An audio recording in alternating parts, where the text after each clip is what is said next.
Mohan bus stand के बाहर भुट्टे का ठेला लगाता था। बारिश का मौसम आ चुका था और खुले आसमान के नीचे सामान बेचने वाले गरीबों के लिए मुसीबत भी साथ लाया था। मोहन सड़क के किनारे भुट्टा बेच रहा था। गर्मा गर्म भुट्टा ले लो बाबूजी, बारिश के मौसम में गरम गरम भुट्टा खाने का मजा ही कुछ और है। आपके लिए भुट्टा लगा दूं? हाँ लगा दो, बहुत भूख लग रही है। बाबूजी, इसमें घर का बना हुआ मसाला और नींबू भी है, बहुत स्वादिष्ट लगेगा। ठीक है, कितने पैसे हुए? 15 रुपए बाबूजी। मोहन दूसरे ग्राहकों को भुट्टा बेचने लगता है। शाम हो जाती है। दिन भर की कमाई लेकर मोहन घर जाने लगता है। आज तो पूरे 300 रुपए की कमाई हुई है। आटा दाल के साथ साथ दूध भी ले लेता हूं। राधा से कहूंगा कि खीर बना दे, बाबूजी को खीर बहुत पसंद है। मोहन रास्ते में आटा, दाल, दूध और चावल ले लेता है। घर पहुंचकर वो राधा से कहता है, राधा, आज खाने में खीर भी बना लेना। ठीक है, आप हाथ मुंह धोकर आराम से बैठिए, मैं खाना बनाती हूँ। मोहन चारपाई पर बैठकर अपने माता पिता से बातें करने लगता है और राधा खाना बनाने लगती है। थोड़ी देर बाद राधा सबके लिए खाना लगाती है। जैसे वो चारों खाना खाने बैठते हैं, उसी समय बहुत तेज आंधी आने लगती है और खिड़की से धूल मिट्टी घर के अंदर आने लगती है। राधा बहू, जल्दी से अखबार लाकर खाने को ढक दे।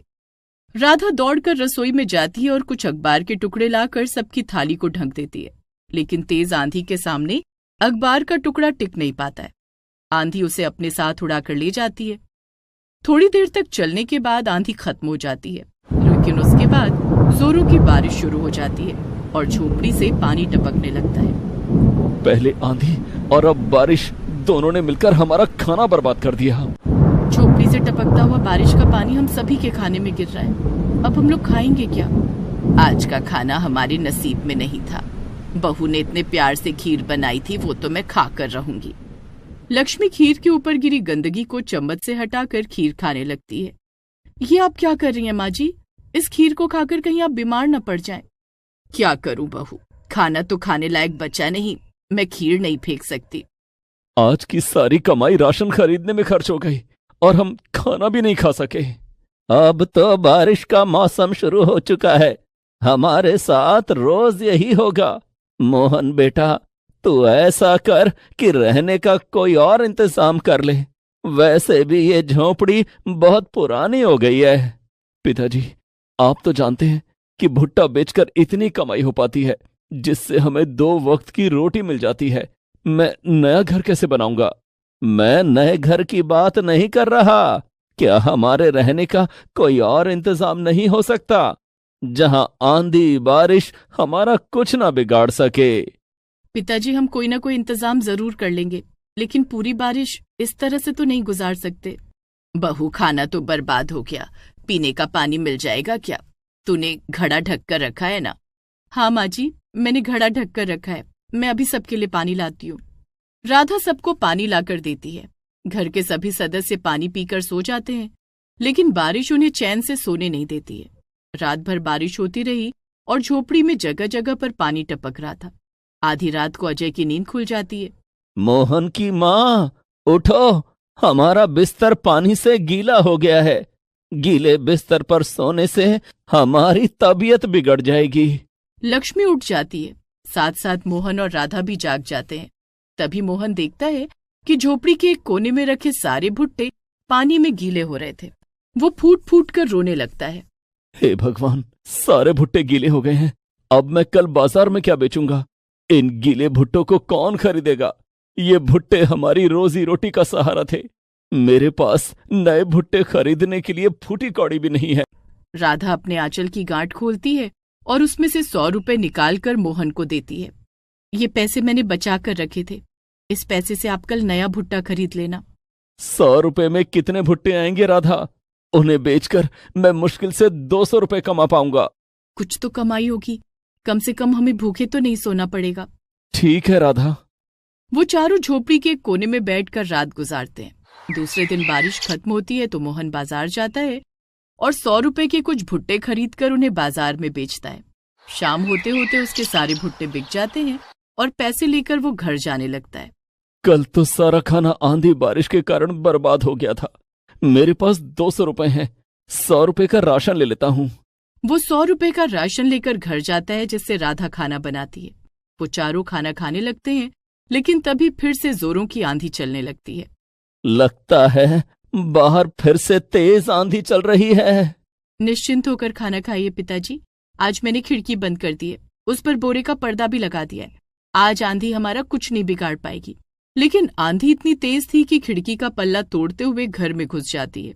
बाहर सड़क की गंदगी आंधी के साथ उड़ती हुई घर के अंदर आ जाती है और खाने पर गिरने लगती है। मैंने सुना था कि अमीर लोग हम गरीबों को अपना दुश्मन समझते हैं, लेकिन ये आंधी भी हमारी दुश्मन है। आज की कमाई भी धूल मिट्टी की भेंट चढ़ गई। इस तरह से तो हम भूखों मर जाएंगे। मेरी मेहनत रोज यूं ही जाया हो रही है। आप लोग अपना दिल छोटा मत कीजिए, हम जल्दी अपने नए घर में शिफ्ट हो जाएंगे। कौन सा नया घर? जो प्रकृति हमें इतने दुख दे रही है, वही हमें कोई रास्ता भी दिखाएगी। उस दिन भी वो चारों सिर्फ पानी पीकर सो जाते हैं, लेकिन जैसे ही वो सोने लगते हैं, मूसलाधार बारिश होने लगती है। बारिश इतनी तेज होती है कि झोपड़ी की छत बुरी तरह से क्षतिग्रस्त हो जाती है। मोहन और राधा का परिवार बारिश में भीगने लगता है। राधा सबको एक एक प्लास्टिक की थैली लाकर देती है। आप लोग अपने सिर पर प्लास्टिक की थैली पहन लीजिए। तुझे क्या लगता है कि बहू की ये प्लास्टिक की थैली हमें बारिश से बचा लेगी? हम तो इसे पहनकर भी भीग जाएंगे। पिताजी, कम से कम हमारा सर बारिश से बच जाएगा। तू कहती है तो हम इसे पहन लेते हैं। ऊपर वाला ना जाने हमें कैसे कैसे दिन दिखा रहा है। वो चारों अपने अपने सर पर प्लास्टिक की थैली पहनकर कोने में दुबक जाते हैं और बारिश से बचने की कोशिश करने लगते हैं। तभी राधा की नजर खिड़की से बाहर एक पेड़ पर जाती है। वो देखती है कि एक चिड़िया अपने घोंसले में अपने बच्चों के साथ आराम से सो रही थी। जिस तरह से चिड़िया अपने घोंसले में अपने बच्चों के साथ बेफिक्र होकर सो रही है, उसे इस बात की चिंता नहीं है कि बारिश हो रही है। उसी तरह हम भी बेफिक्र होकर सो सकते हैं, लेकिन उसके लिए हमें भी पेड़ पर घर बनाना होगा। राधा अपने मन की बात अपने परिवार से कहती है। लेकिन हम लोग पेड़ पर घर कैसे बनाएंगे? उसी तरह जिस तरह से इस चिड़िया ने बनाया है, तिनका तिनका जोड़कर। मैं समझ गया बहू, लेकिन हमें उसके लिए विशाल पेड़ ढूंढना होगा। इतना विशाल पेड़ हमें कहाँ मिलेगा? पिताजी, मैं जंगल जाकर विशाल पेड़ ढूंढूंगी। जंगल में जाकर रहना हमारे लिए खतरनाक हो सकता है। मुझे भुट्टा बेचने के लिए जंगल से रोज गांव आना पड़ेगा। आप लोग चिंता मत कीजिए, इसका भी इंतजाम हो जाएगा। उस रात मोहन और राधा का परिवार बारिश से बचने की नाकाम कोशिश करता है, लेकिन भीग ही जाता है। दूसरे दिन बारिश रुकती है और राधा जंगल की ओर जाती है। वो वहां घूम घूम कर विशाल वृक्ष की तलाश करने लगती है, लेकिन उसे कोई विशाल वृक्ष नहीं मिलता। राधा रोने लगती है। अब मैं अपने परिवार को क्या जवाब दूंगी? हमारा घर तो आंधी बारिश में तबाह हो गया है। 2 दिन से हमने खाना भी नहीं खाया। मैं और मोहन तो किसी तरह गुजारा कर लेंगे, लेकिन माँ और पिताजी बूढ़े हो चले हैं। उन्हें भोजन नहीं मिला तो वो भूख से मर जाएंगे। राधा का रोना सुनकर वहां खड़ा एक विशाल वृक्ष बोल पड़ा। बेटी राधा, रो मत, मैं तुम्हारी मदद करूंगा। कौन बोल रहा है? मेरे अलावा यहाँ कौन है? बेटी, डरो मत। तुम जिस पेड़ के नीचे खड़ी हो, मैं वही पेड़ बोल रहा हूं। मैं 1000 साल से इस जंगल में खड़ा हूं। तुम्हारे अंदर अपने बुजुर्ग सास ससुर के प्रति बहुत प्रेम और सम्मान है। मैं भी एक बुजुर्ग वृक्ष हूं। बुजुर्गों के लिए तुम्हारी चिंता देखकर मैं तुमसे बहुत प्रभावित हूं और तुम्हारी मदद करना चाहता हूं। लेकिन आप तो बिल्कुल इंसानों की तरह बोल रहे हैं। भला एक पेड़ इंसानों की तरह कैसे बात कर सकता है? बेटी, मैं एक वरदान प्राप्त पेड़ हूं। मुझे वरदान प्राप्त है कि मैं कभी नष्ट नहीं होऊंगा और किसी की मदद कर सकूंगा। आप मेरी क्या मदद कर सकते हैं? मैं तुम्हारे साथ तुम्हारे गांव चलूंगा। मुझे अपना आकार और शक्ति बढ़ाने का भी वरदान मिला है। वहां चलकर मैं अपना आकार और शक्ति बढ़ा लूंगा। जिससे मेरी शाखाएं बहुत मजबूत हो जाएंगी। तब मेरी शाखाओं पर तुम अपना घर बना लेना। पेड़ ऐसा ही करता है। वो राधा के साथ उसके गांव जाता है। उसका परिवार एक पेड़ को राधा के साथ देखता है तो अचंभित हो जाता है। माँ, पिताजी, मैंने कहा था ना कि जो प्रकृति हमें रुला रही है वही हमारी मदद भी करेगी। अब इस पेड़ पर मैं घर बनाऊंगी। वो पेड़ अपना आकार बढ़ाकर एक विशाल वृक्ष बन जाता है। उसकी शाखाएं बेहद मजबूत बन जाती हैं। राधा पेड़ की शाखाओं पर लकड़ियों से एक घर बनाती है। राधा का परिवार पेड़ पर बने घर में रहने लगता है। राधा पेड़ घर में खाना बनाने लगती है। बाहर बारिश हो रही थी। अब बारिश हमारा कुछ नहीं बिगाड़ सकती। पेड़ की शाखाएं और पत्तियां आंधी बारिश से हमारी रक्षा करेंगी। ऐसा ही होता है। विशाल पेड़ अपनी शाखाओं और पत्तियों से राधा के घर को ढक लेता है, जिसमें मोहन और राधा का परिवार सुरक्षित रहता है। वे चारों मिलकर खाना खाते हैं। पेड़ घर में भुट्टे भी बारिश से सुरक्षित रहते हैं, जिन्हें मोहन दूसरे दिन बेचने के लिए लेकर जाता है।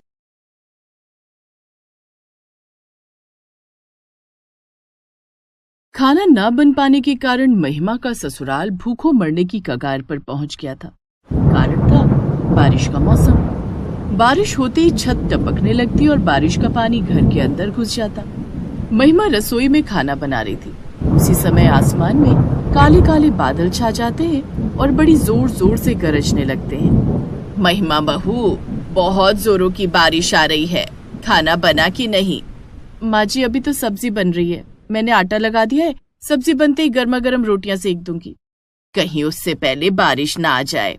गीता का इतना कहना था कि बहुत तेज बारिश शुरू हो जाती। झोपड़ी की छत से बारिश का पानी अंदर आने लगता है, जो सीधे कढ़ाई में पड़ता है।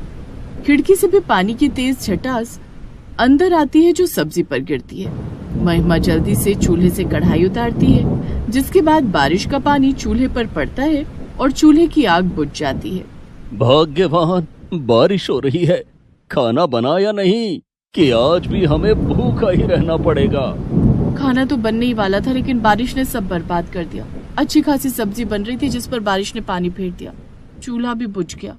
बारिश के मौसम में अमीर लोग पकौड़ों के साथ चाय का मजा लेते हैं और हम गरीबों को कई दिनों तक भूखा रहना पड़ता है।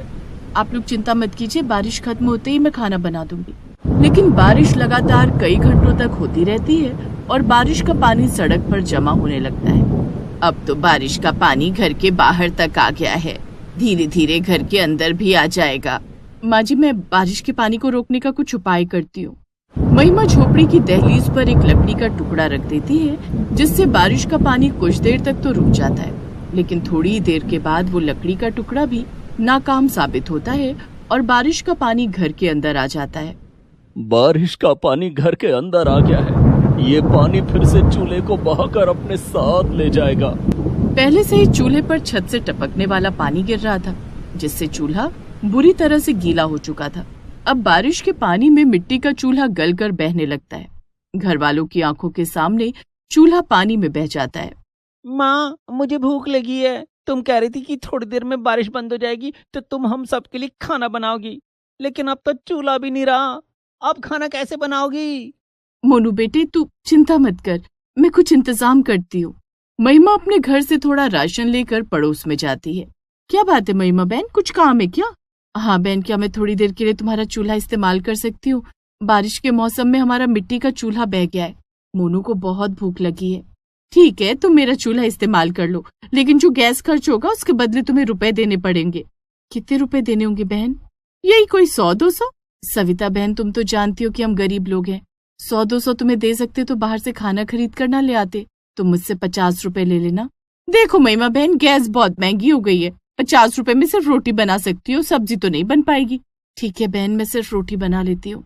महिमा जल्दी जल्दी रोटियां बनाकर घर ले आती है। सुनिए जी, सविता बहन ने सिर्फ रोटी बनाने की इजाजत दी थी, इसलिए मैं सिर्फ रोटियां बनाकर लाई हूँ। इसके बदले में भी उसने 50 रुपए मांगे हैं। तुम तो जानती हो महिमा कि बारिश के मौसम में मुझे कहीं मजदूरी का काम भी नहीं मिल रहा है। मेरे पास सविता बहन को देने के लिए 50 रुपए तो क्या, 5 रुपए भी नहीं है। ठीक है, मैं कुछ इंतजाम करती हूँ। पहले आप लोग खाना खा लीजिए। महिमा नमक और प्याज के साथ सबको रोटी खाने के लिए देती है। माँ, तुम तो चाची के घर सब्जी भी लेकर गई थी ना, फिर सब्जी क्यों नहीं बनाई? मुझे सब्जी के साथ रोटी खाना है। मोनू बेटे, आज तू नमक और प्याज के साथ रोटी खा ले। भगवान ने चाहा तो थोड़ी देर में बारिश बंद हो जाएगी, जिसके बाद मैं नया चूल्हा बना दूंगी जिस पर सब्जी बन जाएगी। नहीं, मुझे अभी सब्जी खानी है। मोनू सब्जी खाने की जिद करने लगता है। सब्जी ना मिलने पर वो कढ़ाई में रखी कच्ची सब्जी खाने लगता है जो बारिश के कारण नहीं बन पाई थी। कच्ची सब्जी खाने के कारण उसका पेट खराब हो जाता है और उसे दस्त लग जाते हैं। नरेश बेटे, मोनू को दस्त हो रहे हैं, इसे जल्दी से डॉक्टर के पास लेकर जाना होगा, इसकी हालत बिगड़ रही है। नरेश मोनू को अपनी गोद में उठाता है और छाता लेकर उसे डॉक्टर के पास ले जाता है। लगता है इसने आधा पका खाना खाया है, जिस कारण इसके पेट में इन्फेक्शन हो गया है। मैं कुछ दवाइयां दे रहा हूँ, इसे खिचड़ी के साथ खिला देना। ठीक है डॉक्टर साहब। नरेश मोनू को घर लेकर आता है और महिमा को सारी बात बताता है। मैं खिचड़ी बनाने का इंतजाम करती हूँ। लेकिन तुम खिचड़ी बनाओगी कैसे? हमारा चूल्हा तो पानी में बह गया है। जब तक आपको मजदूरी का कोई काम नहीं मिल जाता तब तक आपकी लोहे की कढ़ाई पर खाना बना लूंगी। नरेश जिस लोहे की कढ़ाई को मजदूरी के काम में इस्तेमाल करता था, महिमा उसमें कोयला जलाती है और उस पर खिचड़ी बनाने लगती है। उस पर खिचड़ी बनने में बहुत वक्त लग जाता है। क्या हुआ बहू, खिचड़ी बनी नहीं क्या? मोनू को दवाई देनी है, डॉक्टर ने खिचड़ी के साथ दवाई देने को कहा है। बस अभी लाई माँ जी। महिमा मोनू को खिचड़ी के साथ दवाई खिलाती है। घर के दूसरे लोग भी खिचड़ी खाकर अपना पेट भर लेते हैं। बहू, तेरी वजह से आज कितने दिनों के बाद हमें खाना खाने को मिला है। काश ये बारिश का मौसम आता ही नहीं तो हमारे पेट पर ताला ना लगता। पिताजी, आप चिंता मत कीजिए, हमारे दुख के दिन अब खत्म होने वाले हैं। ऐसा क्या होने वाला है बहू? माँ जी, कुछ न कुछ इंतजाम तो हो ही जाएगा। दूसरे दिन महिमा उसी लोहे की कढ़ाई में सब्जी बनाने लगती है, लेकिन उसमें बहुत वक्त लग जाता है। ऐसा लगता है सब्जी बनाने में सुबह से शाम हो जाएगी। कोयले की आंच में खाना पकने में वक्त तो लगता ही है। भूख के मारे मेरी आंतड़ियां कुड़बुड़ा रही हैं। बस थोड़ी देर और, मैं सबके लिए खाना लगाती हूँ। महिमा ने कोशिश तो बहुत की, लेकिन फिर भी खाना बनाने में लेट हो गया। लगभग 2 घंटे बाद उसने सबको खाने में सब्जी और चावल परोसा। आज तो खाना बन गया, लेकिन रोज रोज तो इस तरह से खाना नहीं बन पाएगा। माँ जी, बस बारिश बंद होने दीजिए, मैं नया चूल्हा बना लूंगी। क्या फायदा, अगली बारिश में वो चूल्हा फिर से पानी में बह जाएगा। नहीं पिताजी, इस बार चूल्हा पानी में नहीं बहेगा। अगले दिन बादलों की मेहरबानी होती है और बारिश छूट जाती है। महिमा जंगल जाकर कुछ लकड़ियां लाती है और अपनी झोपड़ी की छत की मरम्मत करती है, जिससे छत से पानी टपकना बंद हो जाता है। उसके बाद वो पूरे गांव में घूम घूम कर कबाड़ की तलाश करती है। एक जगह उसे कबाड़ दिख जाता है जहां कुछ बेकार टिन पड़े हुए थे। ये बेकार पड़े टिन मेरे काम आएंगे। वो कबाड़ में से टिन को उठाकर घर ले आती है और उससे एक चूल्हा तैयार करती है, जिसके ऊपर वो मिट्टी का लेप लगा देती है। माँ जी, हमारा नया चूल्हा तैयार है। ये बारिश के पानी में नहीं बहेगा क्योंकि इसे मैंने टिन से बनाया है। बहू, तूने तो छत की मरम्मत भी कर दी है, अब शायद बारिश के मौसम में छत से पानी नहीं टपकेगा। महिमा अब टीन के चूल्हे पर खाना बनाने लगती है। बारिश बंद होने के बाद नरेश को भी मजदूरी का काम मिलने लग जाता है। सुनिए जी, सविता बहन के 50 रुपए लौटाने हैं। हाँ महिमा, मैं आज पैसे लाया हूँ, ये लो 50 रुपए, सविता बहन को वापस कर देना। महिमा सविता को उसके पैसे लौटाने जाती है तो देखती है कि सविता की नौकरानी दाल की बरियां बनाकर धूप में सुखा रही थी। सविता बहन, ये लो तुम्हारे पैसे। और ये क्या, तुम बड़ियां बना रही हो? हाँ महिमा बहन, बारिश में हरी सब्जियां कहाँ मिलती है, अभी धूप निकल आई है तो मैंने सोचा कि क्यों न बढ़िया बनाकर धूप में सुखा लूं। बारिश के मौसम में ये बढ़िया सब्जी बनाने के काम आती है, ये खाने में भी बहुत स्वादिष्ट होती है। महिमा घर आकर नरेश से कहती है कि वो दाल की बढ़िया बनाकर बाजार में बेचना चाहती है। मेरे पास इस समय सिर्फ 500 रुपए हैं, ये तुम रख लो, इन पैसों से तुम बाजार से दाल ले आना। महिमा पैसे लेकर बाजार जाती है और अलग अलग तरह की दाल ले आती है, जिसके बाद वो घर में बढ़िया बनाने लगती है। महिमा बहू ला, मैं भी तेरी मदद कर देती हूँ। दोनों सास बहू मिलकर दाल से बढ़िया बनाती हैं, जिसके बाद वे उन्हें धूप में सुखा लेती हैं। बढ़िया सूख जाने के बाद महिमा उन्हें बाजार में बेच देती है। सारी बढ़िया एक ही दिन में बिक जाती हैं, जिससे उसे 1000 रुपए मिलते हैं। सुनिए जी, आज मैंने 1000 रुपए कमाए हैं। मैं सोच रही थी कि जब तक धूप निकल रही है तब तक और बढ़िया बनाकर सुखा लूं। ये तो अच्छी बात है महिमा, तुम बढ़िया बनाने का काम कर लो। इस बार महिमा पूरे 1000 रुपए की दाल खरीद कर लाती है और सबकी बढ़िया बनाकर बाजार में बेचती है। वो कुछ दिन तक बढ़िया बनाकर बाजार में बेचती है, जिन्हें बेचकर वो 10,000 रुपए इकट्ठा कर लेती है। उन पैसों से वो अपनी झोपड़ी में एक अच्छी सी रसोई बनवाती है और एक गैस चूल्हा खरीद कर लाती है। ये सब क्या है बहू? पिताजी, अब बारिश के मौसम में हमें भूखा नहीं रहना पड़ेगा। हमारे पास अब एक अच्छी रसोई और गैस चूल्हा है जो पानी में नहीं बहेगा। हाँ, अब हमें रोज खाना मिला करेगा। हाँ मोनू बेटे, महिमा बहू, तू हम सबका कितना ख्याल रखती है। अगर हर घर में तेरे जैसी बहू हो तो कोई भूखा ना सोए। Please subscribe this channel.